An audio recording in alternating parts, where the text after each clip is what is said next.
comment parler d'argent en Amérique latine sans parler corruption? Eh bien, c'est impossible. Donc parlons corruption. L'argent est intimement lié à la corruption. La corruption est intimement liée à l'argent. Ici, en Amérique latine, ça s'apprend depuis l'école, depuis toujours. L'argent, ça règle tous les problèmes. L'argent, c'est ça qui dirige les décisions, c'est ça qui dirige, c'est l'argent qui dirige tout, absolument tout. On te juge selon ta quantité d'argent que tu possèdes,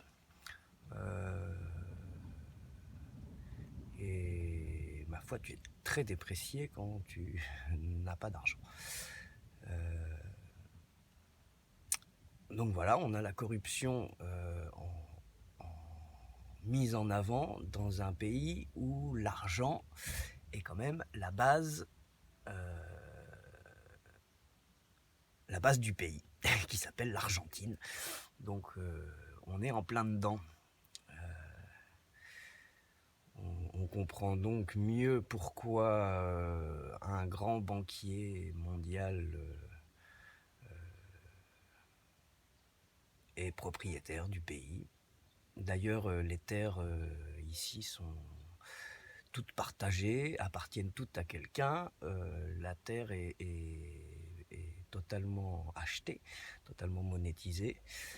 Les présidents, n'importe quoi, vendent les ressources en eau, en tout.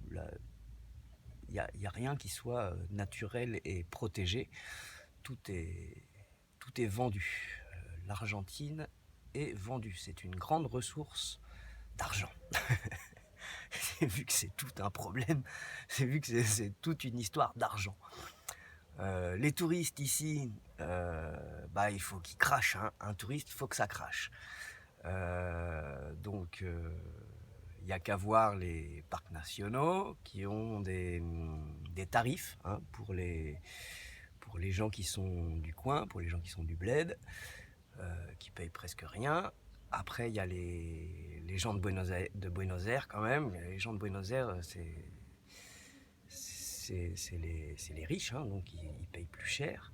Et ensuite, les touristes étrangers payent, mais alors, c'est 10 fois plus cher, 100 fois plus cher. C'est incroyable de voir que voilà, un touriste, faut que ça crache, ça c'est évident. Si tu dépasses le temps dans le pays, faut que tu craches des sommes faramineuses. Bon, moi, mon histoire avec le combi, j'ai dépassé, il te donne un papier quand tu rentres dans le pays et tu as un certain nombre de mois à ne pas dépasser.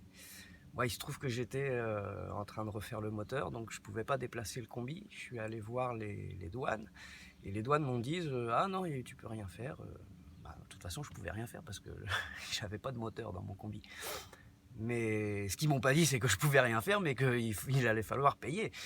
Et la prochaine fois que je suis sorti, que j'ai passé une frontière, on m'a fait repayer le combi. J'ai payé plus cher que ce que j'ai payé la première fois quand je l'ai acheté au Venezuela. Donc voilà, j'ai dû repayer pour récupérer ma maison, mon combi, mon unique bien dans la vie, ce qui est mon toit.